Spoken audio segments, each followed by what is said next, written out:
My name is Daria Levchenko. I graduated from MA English in 2019 and I had a concentration in film studies.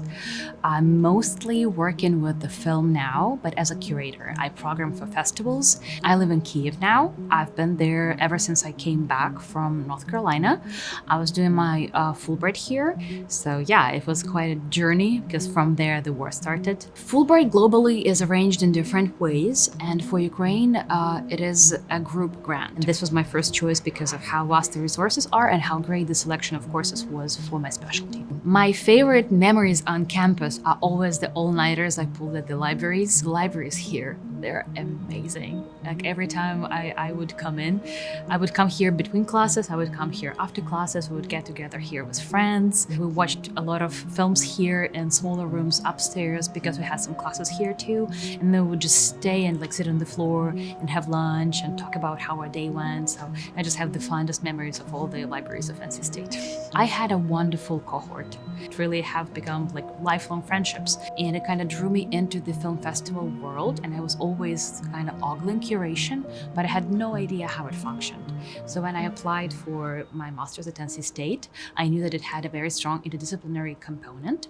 And Chess department had a strong selection of film courses. So just by going through those, I formed my tastes and I formed my idea of what I want to do in film, and I stayed in curation ever since.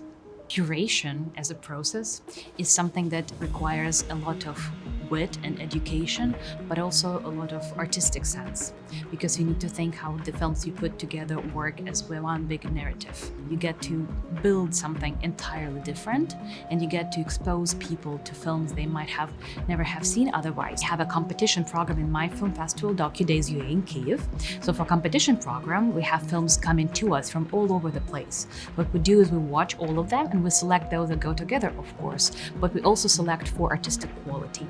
Film has tremendous potential to communicate cultural values, to bring communities together, and to make the world a better place. I truly believe that. I know it sounds like such a big statement, but if you really think about that, the politics of how film is shown and seen influences how we are working together as a society on a global level. To give you some context on what's going on in Ukraine right now. So in 2022, when there was a full-scale invasion that started really abruptly, and it has basically taken up 1/3 of the country in flames, because there was troops coming in from all the directions across the eastern border of Ukraine and Russia. People would enlist, people would take up arms and just go protect the cities. And even the city that I was living in, Kyiv, it was under direct attacks, and it still is hit by missiles every week. It's really important to sort of keep the sustainability of arts, because the country doesn't have the resource to support artists and filmmakers right now.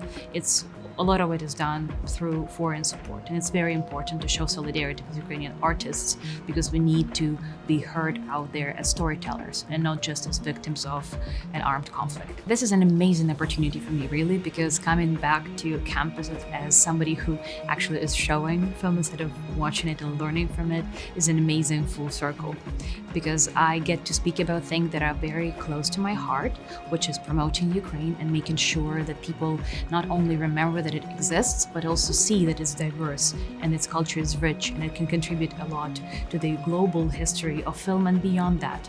There is so much pain and destruction in the world right now that getting to bring some beauty and art into it and just reminding the humanity behind it all and what Ukraine really stands for, the values of democracy, the freedom of expression, is something that I strongly believe in and that I want to keep doing for as long as possible.